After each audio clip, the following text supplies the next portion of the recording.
Sud Radio, l'invité de la rédaction.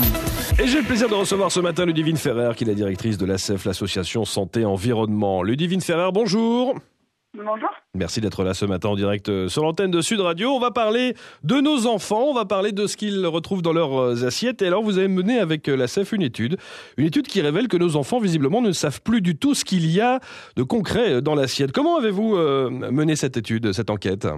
Alors, en fait, on avait de plus en plus de médecins membres de l'association qui nous remontaient des informations un petit peu alarmantes en nous disant qu'ils observaient qu'ils avaient de plus en plus d'enfants en surpoids, de plus en plus d'enfants à la limite de l'obésité.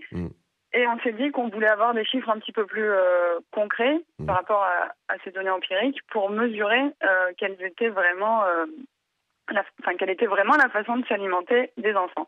Donc on a été dans plusieurs écoles en région PACA et on a pu ainsi questionner 910 élèves entre 8 et 12 ans. Donc on n'a pas pris des bébés entre 8 et 12 ans.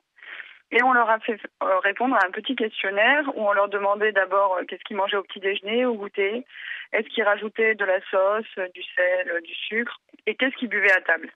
Et ensuite, on leur a fait, sur l'autre partie du questionnaire, on leur demandait d'identifier 10 fruits et légumes. Et puis, on leur demandait d'identifier à base de quoi étaient faits une dizaine de plats transformés, comme les steaks hachés, les yaourts, les pâtes, le jambon. Et donc, les réponses sont surprenantes. Le résultat, c'est même pas surprenant, c'est extrêmement inquiétant quand même. Ah oui, tout à fait.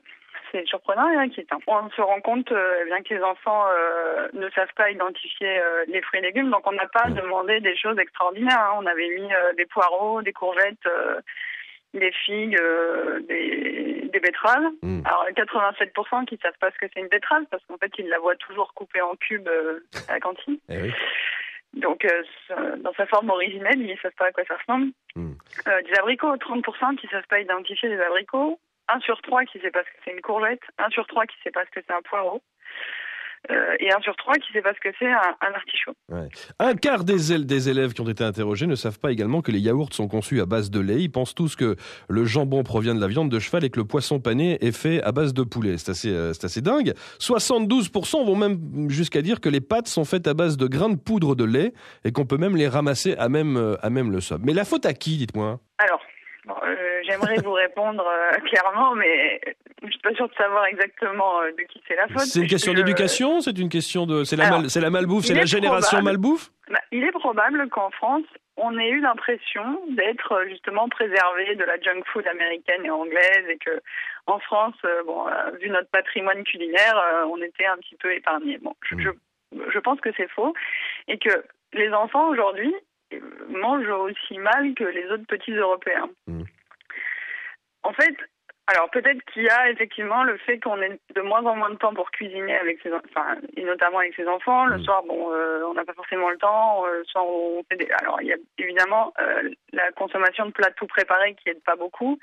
Il y a aussi peut-être le fait de pas forcément partager des repas de famille, de manger chacun dans son coin dans la télé, ou alors sans discuter de ce qu'on mange. Donc nous, ce qu'on incite à faire, c'est de remanger à table avec les enfants, de leur expliquer ce qu'ils ont dans l'assiette, de prendre le temps de ne pas mettre la télé. Et puis aussi, dès que possible, alors pas tous les soirs, je comprends bien les contraintes de chacun, mais le week-end, essayer de cuisiner avec ses enfants et de leur montrer comment on prépare un plat. Oui, parce que les mamans interrogées, pardonnez-moi Ludivine Ferrer, mais les mamans interrogées dans votre étude disent qu'une fois sur deux le soir, c'est un plat congelé qu'on va mettre dans le micro-ondes, vite fait, bien fait. C'est la manière dont on procède. Les mamans et les papas. Et les papas, oui. Oui, d'accord, on est d'accord. Ouais. C'est vrai. Il y a aussi un événement qui est incroyable, c'est sur les boissons. Un enfant sur 4 admet boire essentiellement du sirop, du jus de fruits ou du soda. Exit l'eau. Oui, tout à fait. Alors ça moi, c'est un des chiffres qui m'inquiète le plus, parce que c'est, si vous voulez, entre 0 et 10 ans, c'est vraiment l'âge où on prend nos habitudes alimentaires. Donc ça va conditionner la façon dont ils vont s'alimenter toute leur vie. Alors, Oui. Juste une dernière, parce que là, vraiment, on est pressé par le temps, Ludivine Ferrer. Qu'est-ce qu'il faudrait faire, à votre avis ? C'est ce que j'ai dit tout à l'heure. Je pense qu'il faut vraiment cuisiner avec ses enfants. C'est la mode de Top Chef, des émissions de cuisine. Voilà, il faut s'y remettre. Il faut reprendre les recettes, leur apprendre à faire de la purée, des frites, même des choses sympas, des gâteaux, etc. Mais pour qu'ils se rendent compte de comment on cuisine et qu'est-ce qu'on met dans les plats qu'on mange. Bon, en tout cas, ce qu'on voit en boucle à la télévision et ce qu'on entend, le fameux slogan « Manger 5 fruits et légumes par jour », visiblement, ça n'a pas eu d'impact, hein, c'est le moins qu'on puisse dire. Et je ne reprendrai pas la blague de certains de nos confrères qui disent « C'est quoi un légume ?» et une grande majorité répondent « C'est mamie ». Voilà, c'est fait, merci. C'est horrible. Ludivine Ferrer, c'est horrible, absolument, c'est odieux. Directrice de l'ASEF, l'association Santé Environnement, une étude que vous pouvez retrouver bien sûr sur Internet. Merci Ludivine, bonne journée. Merci à vous.